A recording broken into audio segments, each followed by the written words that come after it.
So hello everyone, this is CA Sanidhya Saraf, your friend, mentor and coach for audit and law. And in this very video, we are going to discuss the amendments in paper 6G, that is your economic laws paper, your elective paper, right? So अगर हम amendments की बात करें मैं 20 examinations के लिए तो आपको टेंशन लेने की बिल्कुल जरूरत नहीं है, right? This amendments are relevant for May 20 as well as in November 20. कौन कौन से चैप्टर्स में अमेंडमेंट्स हैं जरा देख लेते हैं. Prohibition of Benami Property Transaction 1988, then we have Prevention of Money Laundering Act, then we have FEMA 1999, then we have the IBC Code 2016. Competition Act 2002 के अंदर भी कुछ अमेंडमेंट्स हैं बट ज्यादा रेलिवेंट नहीं है बोल के इग्नोर कर दिया मैंने उसे. तो कुल मिलाकर अपने को ये 4 चैप्टर्स के अमेंडमेंट्स पता होने चाहिए.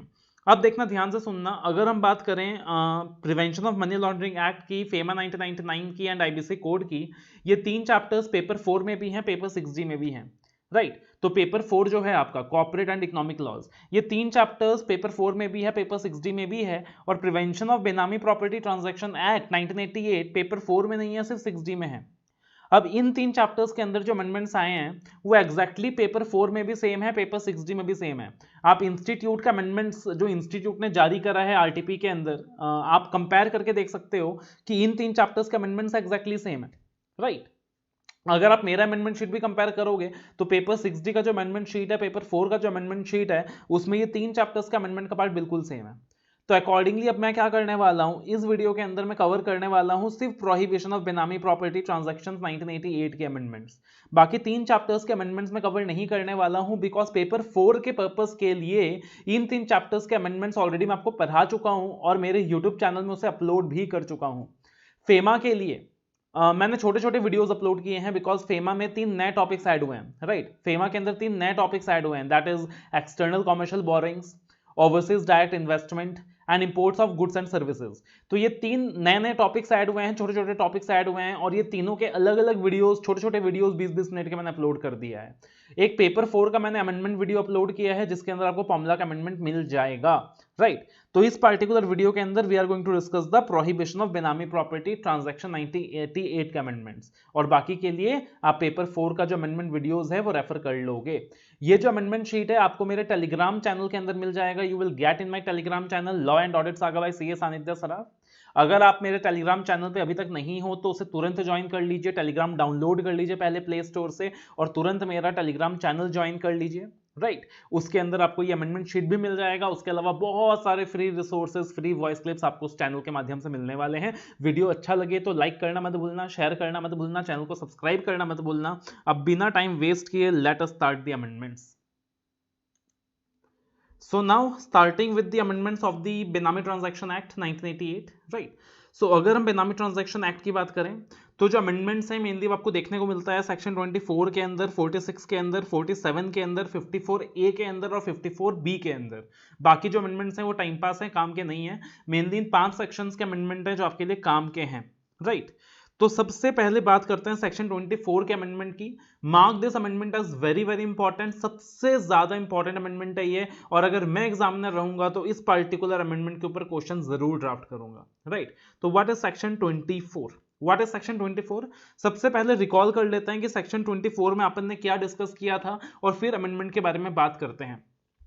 तो सबसे पहले याद ही होगा बेनामी का चैप्टर. उम्मीद कर रहा हूं कि जब अमेंडमेंट का क्लास देख रहे हो तो चैप्टर पढ़ चुके हो, राइट? रिवाइज कर चुके हो चैप्टर. सो बेनामी ट्रांजैक्शन क्या था कुल मिलाकर कि भाई मैं खुद प्रॉपर्टी नहीं खरीद रहा हूं, मैं किसी और को बोल रहा हूं कि तू मेरे यहाँ पे प्रॉपर्टी परचेज कर ले. कोई और बंदा क्या कर रहा है, मेरे नाम पे प्रॉपर्टी परचेज कर ले रहा है. रीजन काफी सारे हो सकते हैं, हमने डिस्कस किया था कि हो सकता है कि मैंने अपने सर्वेंट को बोलकर मेरे सर्वेंट के नाम पे प्रॉपर्टी परचेज कर लिया, तो वो प्रॉपर्टी है सर्वेंट के नाम पर बट प्रैक्टिकली मेरी है. तो उस सिचुएशन पे वो जो सर्वेंट था वो क्या था, बेनिफिशियल ओनर था. सर्वेंट क्या था, बेनामीदार था और मैं क्या था, बेनिफिशियल ओनर था. तो बेनामीदार यानी वो पर्सन जो क्या कर रहा है, प्रॉपर्टी होल्ड कर रहा है किसी और के बिहाफ पे. और बेनिफिशियल ओनर मतलब जो रियल सेंस में मालिक है, जिसका राइट है प्रॉपर्टी के ऊपर in the real sense. That was the concept of the बेनामी एक्ट. काफी सारे एग्जम्पशंस थे इसके, फिर पूरा का पूरा चैप्टर था, right? But that was the main chapter. अब सेक्शन 24 एडजुडिकेशन के ऊपर बात करता था. सेक्शन 24 क्या कहता था कि अगर इनिशिएटिंग ऑफिसर को कोई ऐसा इंफॉर्मेशन मिलता है, अगर इनिशिएटिंग ऑफिसर को कोई ऐसा इंफॉर्मेशन मिलता है, कोई ऐसा एविडेंस मिलता है जिसकी वजह से उसके पास रीजन टू बिलीव है कि फलाना प्रॉपर्टी बेनामी प्रॉपर्टी है, या लेट अस से मान लो फॉर एग्जांपल सानिध्य सराफ के नाम पे 100 करोड़ का प्रॉपर्टी रजिस्टर्ड है। क्या है? सानिध्य सराफ के नाम पे 100 करोड़ का प्रॉपर्टी रजिस्टर्ड है, लेकिन प्रैक्टिकली सानिध्य सराफ ना बेनामीदार है। सानिध्य सराफ का वो खुद का प्रॉपर्टी नहीं है यार। सानिध्य सराफ कहां से कमाएगा 100 करोड़ रुपए? तो वो दुबई के किसी शेख बाबू ने क्या किया है, वो प्रॉपर्टी सानिध्य सराफ के नाम पे रजिस्टर करा दी है। तो सानिध्य सराफ क्या है? बेनामीदार है। सानिध्य सराफ इज द बेनामीदार। So in that very situation, अब सपोज इनिशिएटिंग ऑफिसर के पास कोई ऐसा एविडेंस हाथ में आता है, कोई ऐसा सबूत हाथ में आता है कि उसको लगता है कि ये जो 100 करोड़ की प्रॉपर्टी है ये एक बेनामी प्रॉपर्टी है और सानिध्य सराफ बेनामीदार है। So in that situation initiating officer क्या करेगा? इनिशिएटिंग ऑफिसर नोटिस जारी कर देगा बेनामीदार को, यानी सानिध्य सराफ को, कि तुम्हारी इस प्रॉपर्टी को बेनामी प्रॉपर्टी क्यों ना समझी जाए, तुम्हारी इस प्रॉपर्टी को बेनामी प्रॉपर्टी क्यों ना मानी जाए। That was the section. So section 24 subsection 1 कहता था, आज भी कहता है in fact, that initiating officer on the basis of material in his position, right. तो जो भी मटेरियल उसके पोजीशन में है, यानी जो भी एविडेंस उसके हाथ में है, उसके बेसिस में अगर उसके पास कोई रीजन टू बिलीव है कि वो जो प्रॉपर्टी इन्वॉल्व है वो एक बेनामी प्रॉपर्टी है और वो व्यक्ति जो है वो बेनामीदार है, तो वो क्या करेगा? इनिशिएटिंग ऑफिसर नोटिस इशू कर देगा बेनामीदार को और उससे पूछेगा कि तुम्हारी इस प्रॉपर्टी को बेनामी प्रॉपर्टी क्यों ना मानी जाए। सब सेक्शन 2 कहता है कि copy of notice beneficial owner को भी दे दिया जाएगा अगर बेनिफिशियल ओनर के बारे में इंफॉर्मेशन है। बिकॉज हो सकता है कि इनिशिएटिंग ऑफिसर के पास बेनिफिशियल ओनर का इंफॉर्मेशन हो और हो सकता है कि इंफॉर्मेशन ना हो। तो अगर बेनिफिशियल ओनर का इंफॉर्मेशन है तो copy of notice beneficial owner को भी दे दिया जाएगा। अब सब सेक्शन 3 क्या कहता था? बिकॉज जो असली गेम है वो सब सेक्शन 3 के अंदर है, जो चेंज है वो सब सेक्शन 3 के अंदर है। अब सबसेक्शन 3 में लिखा हुआ है that initiating officer may with the previous approval of the approving authority, initiating authority may with the previous approval of the approving authority क्या कर सकता है?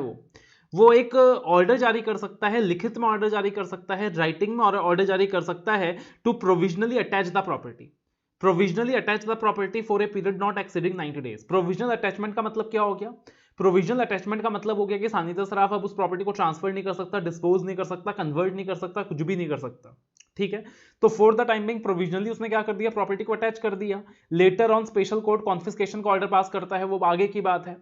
बट अभी के लिए जो कहानी है वो ये है कि सब सेक्शन 1 के अंदर इनिशिएटिंग ऑफिसर के पास कोई एविडेंस मिला उसे और उसको लगा कि सानिध्य सराफ बेनामीदार है, तो उसने नोटिस जारी कर दिया कि this property why should not be considered as a benami property. Copy of notice किसको जा रहा है? बेनिफिशियल ओनर को जा रहा है। अब initiating authority with the approval of approving authority order जारी कर सकती है राइटिंग में to provisionally attach the property for a period of not exceeding 90 days from. But ये जो 90 डेज है ये कब से काउंट होगा? ये जो 90 डेज है ये कब से काउंट होगा? यहीं पे अमेंडमेंट है। पहले कहा गया था कि ये जो 90 डेज काउंट होगा वो from the date of issue of notice count होगा। क्या कहा गया था पहले? कि ये जो 90 डेज काउंट होगा ये from the date of issue of notice count होगा। लेकिन अब इन्होंने क्या कर दिया है? यहां पे वर्डिंग्स चेंज कर दिए हैं, शब्द चेंज कर दिए हैं। अब इन्होंने वर्ड यूज कर लिया है 90 days from the last day of the month in which notice under subsection 1 was issued. तो पहले कहा गया था कि ये जो 90 डेज का पीरियड है प्रोविजनल अटैचमेंट का, ये कब से काउंट होगा? From the date of issue of notice. लेकिन अब क्या शब्द यूज किया गया है? Date of issue of notice को हटाकर अब शब्द यूज किए गए हैं last date of the month in which notice under subsection 1 was issued. यानी अगर नोटिस इश्यू हुआ है 14 अप्रैल को, तो 14 अप्रैल मतलब last day of the month, 30 अप्रैल यानी 1 मई से मतलब last day of the month, right. तो यहां पे क्या होने वाला है? Last day of the month से काउंट होने वाला है ये। मतलब 30 अप्रैल को हम क्या मानेंगे? बेंचमार्क मान के चलेंगे। 30 अप्रैल को बेंचमार्क मान के चलेंगे। So that is the big change. Earlier, it was given in subsection 3 that the initiating officer may provisionally attach the benami property for a period not exceeding 90 days from the date of issue of notice. Now, as per the amended provisions, for the words, brackets and figures, that is from the last day of issue of notice under subsection 1, the words, bracket and figures from the last day of the month in which the notice under subsection was issued shall be substituted. So now the initiating officer may provisionally attach the benami property for a period not exceeding 90 days from the last day of the month in which the notice under subsection 1 is issued. So this is a very important amendment and please mark this important. उसके बाद section 46 के अंदर एक amendment आया है, but section 46 के amendment को समझने से पहले अपने को सेक्शन 54A को समझना पड़ेगा। सेक्शन 54A एक नया एडिशन है, राइट। सेक्शन 54A एक नया एडिशन है, तो before studying section 46 you have to understand what is section 54A। Section 54A में क्या बोला गया है? Any person who fails to comply with the summons issued under section 19 और furnish information as required under section 21। Summons जारी किया जाता है इस चैप्टर के अंदर अंडर सेक्शन 19, इंफॉर्मेशन मांगी जा सकती है एज पर सेक्शन 21। तो ऑथोरिटी ने समन इश्यू किया, जो भी रेलिवेंट ऑथोरिटी है चैप्टर के अंदर, ऑथोरिटी ने समन इश्यू किया, ऑथोरिटी ने इंफॉर्मेशन मांगा, बट हुआ क्या? सामने वाले व्यक्ति ने समन का जवाब नहीं दिया, समन के रिक्वायरमेंट को कंप्लाई नहीं किया, इंफॉर्मेशन सबमिट नहीं करी। सो इन दैट सिचुएशन अब वो अथॉरिटी के पास पावर है कि वो क्या कर सकता है? पेनल्टी इंपोज कर सकता है। क्या कर सकता है? पेनल्टी इंपोज कर सकता है of 25,000 rupees for each failure, right. So section 54A simple सा चीज कहता है कि भाई ऑथोरिटी क्या कर रहा है? समन इश्यू कर रहा है अंडर सेक्शन 19, इंफॉर्मेशन मांग रहा है अंडर सेक्शन 21। अगर वो समन के रिक्वायरमेंट को कंप्लाई नहीं किया जाता या फिर इंफॉर्मेशन का जवाब नहीं दिया जाता तो पेनल्टी इंपोज किया जा सकता है 25,000 रुपए का। बट पेनल्टी इंपोज करने से पहले अपॉर्चुनिटी ऑफ बीइंग हर्ड देना पड़ेगा। तो लॉ के अंदर हर जगह अपन डिस्कस करते हैं कि यार पेनल्टी इंपोज करने से पहले अपॉर्चुनिटी ऑफ बीइंग हर्ड देना पड़ेगा। तो आगे दिया है कि पेनल्टी इंपोज करने से पहले अपॉर्चुनिटी ऑफ बीइंग हर्ड देना पड़ेगा। अगर सामने वाला व्यक्ति सेटिस्फाई कर देता है कि वो जेन्युइन रीजन की वजह से रिस्पॉन्ड नहीं कर पाया था, जेन्युइन रीजन की वजह से इंफॉर्मेशन का रिप्लाई नहीं दे पाया था कि अरे भैया आपको पता नहीं है अभी लॉकडाउन चल रहा है कोरोना वायरस की वजह से, तो बिकॉज ऑफ द फैक्ट कि अभी लॉकडाउन चल रहा है कोरोना वायरस की वजह से इसलिए मैं समन के रिक्वायरमेंट को कंप्लाई नहीं कर पाया था, मैं इंफॉर्मेशन का जवाब नहीं दे पाया था, तो seems to be a genuine reason, तो वहां पे पेनल्टी नहीं लगाया जाएगा। लेकिन पता चला कि किसी किसी का एटीट्यूड होता है ना, यार डिपार्टमेंट बुला रही है तो बुलाते रहे, हम क्या करें, डिपार्टमेंट ऑर्डर दे रही है तो देते रहे, हम क्या करें। तो अगर कोई एटीट्यूड दिखा रहा है, मतलब बिना किसी रीजन के कंप्लाई नहीं कर रहा समन के रिक्वायरमेंट को, इंफॉर्मेशन फर्निश नहीं कर रहा, तो वहां पेनल्टी लगाई जा सकती है 25,000 रुपए का। और ये पेनल्टी लगाने से पहले जैसे कि मैंने बताया अपॉर्चुनिटी ऑफ बीइंग हर्ड देना पड़ेगा। सफिशिएंट कॉज अगर सामने वाला बंदा दे देता है तो पेनल्टी नहीं लगेगा, सफिशिएंट कॉज वो नहीं दे पाता तो पेनल्टी लग जाएगा। कॉन्सेप्ट बहुत ही सिंपल है, राइट। अब ऐसा भी तो हो सकता है कि मान लो समन इशू किया गया, सानिध्य सराफ को बोला गया to comply with the requirement of summon, बुलाया गया, इंफॉर्मेशन मांगा गया, बट मैंने बोला भाई कोरोना वायरस है, लॉकडाउन चल रहा है, जिसकी वजह से I am not able to comply with this requirement. लेकिन जो अथॉरिटी है वो अपने जिद में अड़ी हुई है, नहीं भैया तुमने समन की रिक्वायरमेंट कंप्लाई नहीं करी, और अथॉरिटी ने क्या कर दिया, मेरे ऊपर पेनल्टी लगा दिया। या फिर अथॉरिटी ने मुझे अपॉर्चुनिटी ऑफ बीइंग हर्ड नहीं दिया, मेरे ऊपर पेनल्टी लगा दिया। या फिर अपॉर्चुनिटी ऑफ बीइंग हर्ड दिया, मेरा जेन्युइन कॉज मैंने सबमिट करा, फिर भी पेनल्टी लगा दिया। तब हो सकता है कि मैं एग्रीव्ड हूं, अब मुझे अपील करना है आगे, है ना, हो सकता है कि मैं एग्रीव्ड हूं, मुझे अपील करना है आगे। तब यहां पे सेक्शन 46 के अंदर सेक्शन 46 सबसेक्शन 1A इंसर्ट कर दिया गया है। सेक्शन 46 के अंदर सेक्शन 46 सबसेक्शन 1A इंसर्ट कर दिया गया है, जहां बोला गया है कि जो भी बंदा एग्रीव्ड है by an order pass by the authority under section 54A, जो भी बंदा एग्रीव्ड है by an order pass by the authority under section 54A may prefer an appeal to the appellate tribunal within 45 days. तो 45 दिन के अंदर authority के order के अगेंस्ट आप क्या कर सकते हो, अपीलेट ट्रिब्यूनल को अपील फाइल कर सकते हो। देखो चैप्टर का स्ट्रक्चर तो पहले से भी ऐसा ही है कि अथॉरिटी क्या करेगा, ऑर्डर पास करेगा, अथॉरिटी के ऑर्डर के अगेंस्ट अपीलेट ट्रिब्यूनल को अपील फाइल किया जा सकता है और अपीलेट ट्रिब्यूनल के अगेंस्ट हाई कोर्ट को अपील फाइल किया जा सकता है। तो चैप्टर का स्ट्रक्चर तो पहले से वैसा ही है। लेकिन सेक्शन 54A जो है, सेक्शन 54A जो है, ये एक नया सेक्शन इंसर्ट हुआ है, और क्योंकि सेक्शन 54A नया सेक्शन इंसर्ट हुआ है तो सेक्शन 54A के अगेंस्ट अपील करने का राइट भी देना पड़ेगा। इसीलिए यहां पे सेक्शन 46 सबसेक्शन 1A इंसर्ट कर दिया कि अगर सेक्शन 54A के ऑर्डर के अंदर आप एग्रीव्ड हैं तो आप आगे अपील फाइल कर सकते हैं अपीलेट ट्रिब्यूनल को, राइट। और जो भी फीस वगैरह प्रिस्क्राइब्ड है वो फीस वगैरह आपको देना होगा, जो भी फॉर्म प्रिस्क्राइब्ड है उस फॉर्म के अंदर आपको अपील फाइल करना पड़ेगा, और पीरियड क्या है 45 डेज। तो बहुत ही सिंपल कॉन्सेप्ट है। सेक्शन 54A एंड सेक्शन 46 आप हमेशा क्या करने वाले हो, साथ में पढ़ने वाले हो, साथ में समझने वाले हो। अब आते हैं सेक्शन 47 के अंदर, बहुत ही बेकार सा अमेंडमेंट है। देखो पहले क्या था, सेक्शन 47 कहता था कि अपीलेट ट्रिब्यूनल या फिर एडजुडिकेटिंग अथॉरिटी अपने किसी भी मिस्टेक को रेक्टिफाई कर सकता है जो कि on the face of record visible है, जो कि उसने ऑर्डर पास किया है with in a period of 1 year from the end of the month in which such order was passed. कि राइट। तो कुछ मिस्टेक्स ऐसे होते हैं कि ऑन द फेस क्या होता है, विजिबल होता है, राइट। तो कुछ मिस्टेक्स ऐसे होते हैं कि that is apparent on the face. तो उन मिस्टेक्स को रेक्टिफाई किया जा सकता है बाय द एपेलेट ट्रिब्यूनल और बाय द एडजुडिकेटिंग ऑथोरिटी। वो लोग अपनी गलती को रेक्टिफाई कर सकते हैं। 1 साल का टाइम है उनके पास, within a period of 1 year from the end of the month in which such order was passed. ये चीज ध्यान रखना है, from the end of the month in which such order was passed. तो इतने टाइम फ्रेम के अंदर वो लोग अपनी मिस्टेक्स को रेक्टिफाई कर सकते थे। अब खाली छोटा सा चेंज किया है कि उन्होंने एडजुडिकेटिंग ऑथोरिटी की जगह शब्द यूज कर लिया है ऑथोरिटी, राइट। तो अब उन्होंने कहा है कि जरूरी नहीं है कि एडजुडिकेटिंग ऑथोरिटी हो, वहां पे कोई और भी ऑथोरिटी हो सकती है जो भी प्रिस्क्राइब किया जाए। तो एपेलेट ट्रिब्यूनल या कोई भी ऑथोरिटी, एपेलेट ट्रिब्यूनल या कोई भी ऑथोरिटी अगर उन ऑर्डर पास करते वक्त उनसे कुछ गलती हो गई है जो कि अपरेंट है on the face of the record, so in that very situation वो लोग अपना क्या कर सकते हैं, मिस्टेक रेक्टिफाई कर सकते हैं within a period of 1 year from the end of the month in which such order was pass. तो काम का अमेंडमेंट नहीं है ज्यादा, खाली शब्द का ध्यान रखना है कि पहले एडजुडिकेटिंग ऑथोरिटी वर्ड यूज किया था एपेलेट ट्रिब्यूनल के साथ, अब यहां पे सिर्फ ऑथोरिटी वर्ड यूज किया गया, सिर्फ इतना ध्यान रखना है। सेक्शन 54A ऑलरेडी अपन क्या कर चुके, डिस्कस कर चुके हैं, राइट। सेक्शन 55 क्या कहता है, सेक्शन 55 की अगर हम बात करें तो पहले वर्ड बोर्ड यूज किया गया था, अब वर्ड कॉम्पिटेंट ऑथोरिटी यूज किया गया है। पहले वर्ड बोर्ड यूज किया गया था, अब वर्ड कॉम्पिटेंट ऑथोरिटी यूज किया गया है।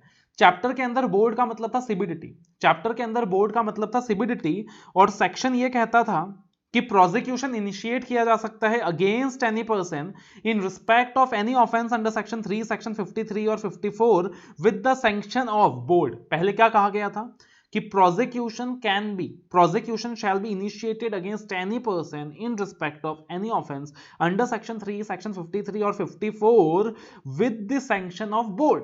मतलब पहले ये कहा गया था कि अगर किसी बंदे ने सेक्शन 3 के अंदर, 53 के अंदर या 54 के अंदर कॉन्ट्रावेंशन किया है, इस चैप्टर के अंदर कोई भी ऑफेंस किया है, तो पहले क्या चाहिएगा, उसको सैंक्शन करने से उसको प्रोसिक्यूशन को इनिशिएट करने से पहले क्या चाहिएगा, सीबीडीटी का अप्रूवल चाहिएगा। बट अब उन्होंने वर्ड क्या यूज कर दिया, जो भी कॉम्पिटेंट ऑथोरिटी होगा उस कॉम्पिटेंट ऑथोरिटी का क्या चाहिएगा, अप्रूवल चाहिएगा। तो अगेन ज्यादा काम का नहीं है।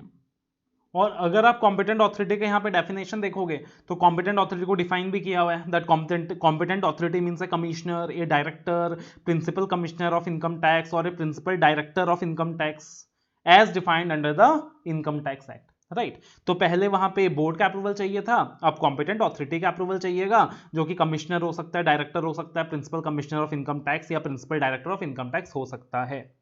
उसके बाद आते हैं सेक्शन 30 के अंदर। सेक्शन 30 के अंदर भी बेकार का अमेंडमेंट है, एकदम टाइम पास अमेंडमेंट है।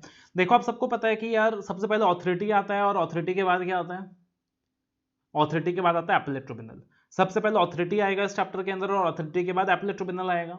लेकिन ऑथोरिटी वर्ड हम अब यूज कर रहे हैं, पहले वर्ड क्या यूज कर रहे थे, एडजुडिकेटिंग ऑथोरिटी यूज कर रहे थे। तो पहले यूज करते थे कि सबसे पहले एडजुडिकेटिंग ऑथोरिटी ऑर्डर पास करेगा और एडजुडिकेटिंग ऑथोरिटी के अगेंस्ट आप किसके पास जाओगे, एपेलेट ट्रिब्यूनल के पास जाओगे। लेकिन अब आप वर्ड क्या यूज करते हो कि कोई ऑथोरिटी ऑर्डर पास करेगा और ऑथोरिटी के खिलाफ आप किसके पास जाओगे, एपेलेट ट्रिब्यूनल के पास जाओगे। तो सेक्शन 30 में पहले लिखा गया था that the central government shall by notification establish an appellate tribunal to hear appeal against the order of adjudicating authority।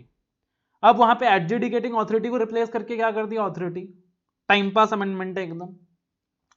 So now the amended provision says that the central government shall by notification establish an appellate tribunal to hear appeals against the orders of any authority under the act। तो वो बस ध्यान रखना है कि adjudicating authority word use नहीं करना है, ऑथोरिटी वर्ड यूज करना है। वो एक शब्द गलत यूज करने की वजह से आपके नंबर फालतू के जा सकते हैं, है ना।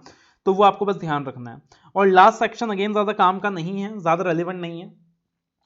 क्या बोला गया सेक्शन 54B के अंदर, the entries in the records of The entries in the records or any other documents in the custody of an authority shall be admitted in the evidence in any proceedings for the prosecution। मतलब authority ने कोई information मांगा सामने वाले बंदे से, तो सामने वाले बंदे ने ऑथोरिटी को कोई इंफॉर्मेशन सबमिट किया, है ना। तो जो भी इंफॉर्मेशन अब ऑथोरिटी के पास है या जो भी डॉक्यूमेंट ऑथोरिटी के कस्टडी में है, जो भी रिकॉर्ड ऑथोरिटी के कस्टडी में है, जो भी रिकॉर्ड ऑथोरिटी के पास है, ऑथोरिटी ने उसे वेरीफाई कर लिया है। The authority has got the information, the authority has got the document, the authority has got some record that is in the custody of the authority, और ऑथोरिटी ने क्या कर दिया, उसे वेरीफाई कर दिया है। ऑथोरिटी ने क्या कर दिया, उसे वेरीफाई कर दिया है, राइट। वो ऑथोरिटी की कस्टडी में है और ऑथोरिटी सर्टिफाई कर रहा है कि वो जो रिकॉर्ड है वो true copies of the documents है, कि वो जो रिकॉर्ड है वो ओरिजिनल है, ऑथोरिटी सर्टिफाई कर रहा है कि that is the original record, that is the original document that he has received, so in that situation उसे एडविस उसे एडमिसेबल माना जाएगा इन द कोर्ट ऑफ लॉ। तो बहुत ही सिंपल सी चीज है कि सानिध्य सराफ से इंफॉर्मेशन मांगा गया, सानिध्य सराफ के कुछ रिकॉर्ड्स ले लिया ऑथोरिटी ने, अब वो जो रिकॉर्ड, वो जो डॉक्यूमेंट ऑथोरिटी के कस्टडी में है वो एडमिसेबल होगा as a evidence in the court of law अगर ऑथोरिटी क्या कर दे, सर्टिफाई कर दे कि yes those entries are true, those records are true and that is the original one. तो अगर ऑथोरिटी सर्टिफाई कर देता है तो उसको ओरिजिनल माना जाएगा और that will be submitted, that can be submitted in the court of law as a evidence. तो बहुत ही सिंपल सी चीज है यार, एज सच कुछ टेक्निकलिटीज इन्वॉल्व नहीं है। तो बस इतना ही पढ़ना है आपको इस चैप्टर के अंदर। सबसे पहले section 24, from the date of issue of notice के जगह क्या वर्ड यूज किया, from the last day of the month in which the notice was issued. वो याद है ना प्रोविजनल अटैचमेंट, जो मैक्सिमम ड्यूरेशन हो सकता था 90 डेज, लेकिन वो 90 डेज का पीरियड आप कब से काउंट करोगे, from the date of issue of notice से काउंट नहीं करोगे, from the last day of the month in which the notice under subsection 1 is issued. तो अब अकॉर्डिंगली आप उसे रीड करोगे। उसके बाद सेक्शन 54A पहले आपको पता होना चाहिए और 54A के बाद 46(1)A साथ में पता होना चाहिए। सेक्शन 54A और 46(1)A हमेशा साथ में रीड किया जाएगा, राइट। उसके बाद क्या आता है, सेक्शन 47 आता है और उसके बाद क्या आता है, सेक्शन 54B आता है। सेक्शन 55 के अंदर एकदम टाइम पास अमेंडमेंट है, सेक्शन 30 के अंदर क्या है, एकदम टाइम पास अमेंडमेंट है। तो इस चैप्टर के अंदर दैट इज बेनामी ट्रांजैक्शन एक्ट के अंदर आपको बस इतने ही अमेंडमेंट्स याद रखने हैं for your exam purpose, right. इनको अच्छे से कर लेना बिकॉज ज्यादा अमेंडमेंट्स नहीं है, बट हो सकता है कि एक आधा क्वेश्चन आपको एग्जाम में देखने को मिल जाए यहाँ से।